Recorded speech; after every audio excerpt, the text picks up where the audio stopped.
Hindi mo ba mahanap yung documents or MP3 or MP4 or picture na bago mo lang na-i-download tapos hindi mo alam kung saan hahanapin sa computer or sa laptop mo? If yan ang problema mo, then ito ang solusyon para sa'yo. Halimbawa dito meron ako 4 na PDF and then let's say gusto ko i-download itong isang PDF, title nito is Ask Powerful Questions. Click ko lang yung download.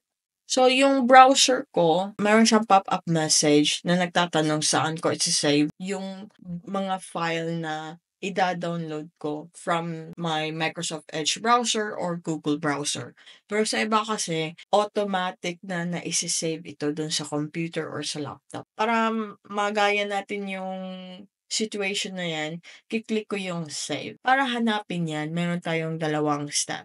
So, una, it's very easy. Kung hanapin mo lang dito yung download icon. Sa akin gumagamit ako ng Edge, hindi ko na-pin yung download dito. Click ko lang yung settings o yung 3 dots na 'to and then 'yan, downloads. 'Pag mahanap mo itong icon na 'to dito, click mo lang 'yan. So, click natin yung downloads and so nakita ulit natin yung bago nating nai-download na file. So, napansin niyo, nakita niyo yung title ng document and then meron siyang open file.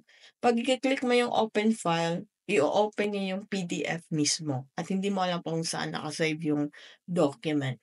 So, para malaman mo, hover mo lang yung cursor mo dito and then meron kang makikitang dalawang icon. Trash icon kung gusto mong i-delete at folder icon. Click mo yung folder icon and then makikita mo kung saang folder na save yung bagong mong nai-download na document. And then, next step, sa keyboard mo, click mo yung Windows plus E para ma-open natin yung quick access natin. Dito tayo sa search bar, type natin yung date today.